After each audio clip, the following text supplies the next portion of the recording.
Republic of Basava.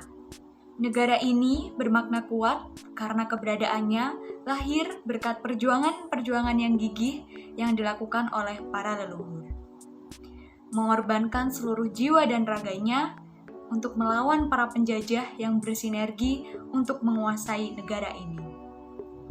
Semua perjuangan itu dilakukan demi satu nama untuk selamanya, Basava. Seperti pada lambang negara ini, bulan sabit berlatar belakang hitam sebagai makna pembaharu dan tegas. Dalam hal ini, negara Basava akan selalu melakukan proses pembaharuan dengan arah dan tujuan yang lebih baik dan jelas. Singa berlatar belakang merah yang berarti pemberani dan kuat. Dalam hal ini, negara Basava akan selalu gigih untuk mempertahankan keutuhan dan kesatuan negara ini. Kekuatan dari negara Basava ini tidak lepas dari semboyannya. Ancas Anarawata Ratmila, yang berarti senantiasa bekerja untuk rakyat.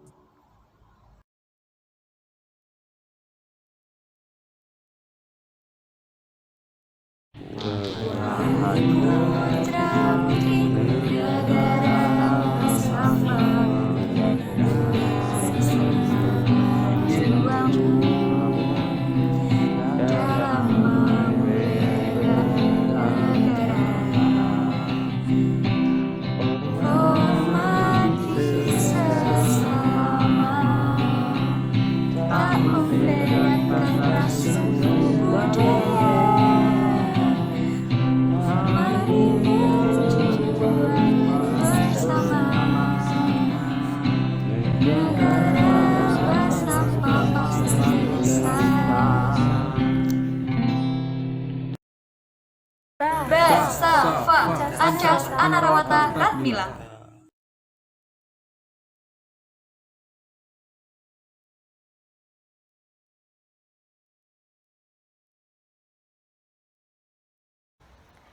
Assalamualaikum warahmatullahi wabarakatuh. Perkenalkan, kami dari kelompok 2 yang beranggotakan saya sendiri sebagai penanggung jawab, Ida Riani, Alura Friki Fidaus, Ahmad Boza, Husna Nadin, Arya Wisnu, Wildan Kekes, Lingga Kamal, Abdil Hasan, Berliana Dwi Indah, dan Fahrizal Satriarga. Di sini kami akan mempresentasikan tentang pokok-pokok pemikiran Max Keller dan biografinya. Baiklah, yang pertama kita akan membahas mengenai biografi dari Max Keller. Max Keller lahir pada 22 Agustus 1874 dari keluarga Yahudi yang ortodoks di Munich. Keller muda memiliki semangat di filsafat terutama mengenai Nietzsche, sosial demokrasi, dan Marxis. Pada 1894 ia belajar di Munich dan setahun kemudian di Berlin. Pada 1896 Keller pindah ke Jena dan dibimbing oleh Rudolf Eugen. Keller tertarik pada ide hidup spiritual setiap manusia dari Eugen. Pada tahun 1901, Keller bertemu dengan Edmund Husserl. Ia mendirikan lingkaran fenomenolog Munich. Salah satu filsuf lingkaran fenomenologi Munich adalah Moritz Geiger. Bersama dengan Husserl, pada tahun 1912, Keller bergabung dengan lingkaran fenomenologi Göttingen. Salah satu tokoh lingkaran fenomenologi Göttingen adalah Adolf Reinach. Keller terpengaruh dengan Leben Philosophen atau Philosopher of Life yang menolak pola pikir reduktif dari ilmu pengetahuan positif dan pragmatisme yang melihat manusia sebagai alat. Di akhir hidupnya, Keller menulis tema pokok dari pikiran dan tulisannya, yaitu mengenai pertanyaan makna manusia. Pertanyaan ini tidak hanya menjadi petunjuk untuk memahami filsafatnya, tetapi juga sebagai pendekatan terhadap filsafat dan pemahamannya mengenai filsafat. Ya, pertama kita akan membahas tentang pokok-pokok pemikiran Max Keller. Yang pertama, kita akan membahas fenomenologi Max Keller. Yang kedua, pembahasan tentang nilai. Yang ketiga, hierarki nilai. Yang keempat, tindakan preferensi dari kriteria tingkatan nilai. Pembahasan yang pertama yaitu fenomenologi nilai menurut Max Keller. Jadi, fenomenologi merupakan sikap atau suatu pengamatan terhadap fakta-fakta yang sedang terjadi atau sedang dihadapi sebelum adanya pemikiran yang logis untuk menghasilkan suatu kesimpulan.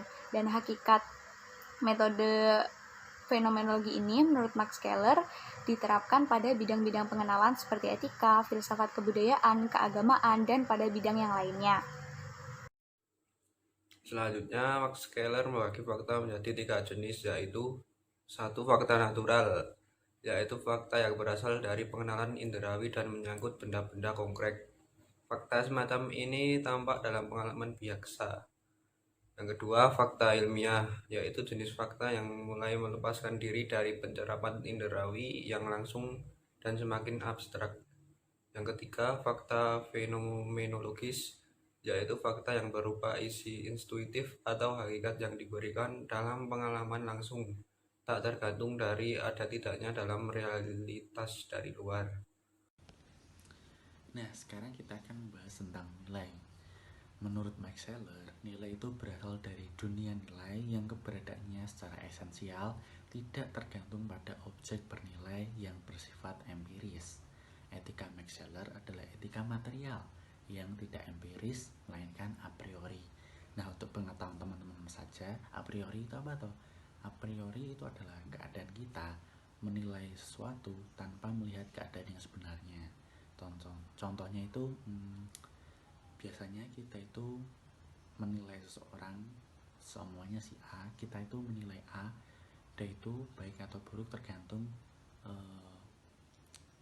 omongan dari teman-teman kita atau orang-orang di sekitar kita. Contohnya seperti ini, si A itu melakukan tindakan yang kurang terpuji. Nah, teman-teman kita itu membicarakan tindakan tidak terpuji itu kepada kita. Nah, karena kita tidak terlalu kenal, maksudnya hanya tahu bahwa A itu dia, itu teman-teman kita membicarakan bahwa si A itu melakukan tindakan terpuji, yang tidak terpuji kepada kita. Nah, otomatis kita menilai bahwa A itu tidak baik dong, kelakuannya tidak baik. Nah, kita tidak melihat langsung kenapa si A melakukan kegiatan tersebut. Nah, tindakan kita menilai si A tanpa melihat keadaan secara nyata itu yang dinamakan sifat a priori. Selanjutnya, nilai secara esensial ditemukan manusia mendahului pengalaman indrawinya, dan secara a priori ditangkap manusia dari dunia nilai melalui perasaan emosinya. Nah, seperti yang saya contohkan tadi, kita itu menilai orang lain, menilai sesuatu itu hanya berdasarkan omongan orang-orang di sekitar kita saja, tanpa melihat langsung dan hanya mengandalkan perasaan emosi kita sendiri. Jadinya keberadaan nilai dalam dunia nilai itu tidak tergantung pada objek bernilai maupun tujuan. Nah, itu tadi adalah perkataan Max Keller dalam Wahana tahun 2004 halaman 50. Lalu yang berikutnya yaitu ada hierarki nilai. Menurut Keller, terdapat suatu hierarki nilai yang bersifat a priori. Hierarki ini bersifat mutlak dan absolut dan mengatasi segala perubahan historis. Hierarki tersebut membangun suatu sistem acuan yang absolut dalam etika yang merupakan dasar untuk mengukur dan menilai bermacam etos dan segala perubahan moral dalam sejarah. Dalam keseluruhan realitas, nilai hanya terdapat susunan hierarkis yang menyusun nilai yang masing-masing memiliki kedudukan yang lebih tinggi atau lebih rendah daripada yang lainnya. Selanjutnya adalah hierarki nilai terdiri dari 4 tingkatan.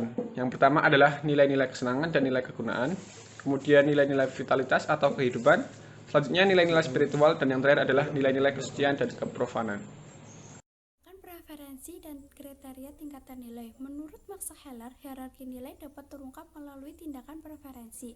Preferensi adalah suatu pemahaman khusus terhadap nilai untuk mengetahui tingkat tinggi dan rendahnya suatu nilai. Tingkatan suatu nilai merupakan hal yang keberadaannya memang sudah demikian berdasarkan hakikatnya atau bersifat a priori. Jadi tindakan preferensi bukanlah penentu hierarki, tetapi hanyalah pemahaman untuk merasakan hierarki tersebut. Keller menggolongkan beberapa nilai kriteria tertentu. untuk menetapkan hierarki sebagai berikut. Yang pertama, berdasarkan lamanya suatu nilai, kecenderungan intern untuk bertahan terus.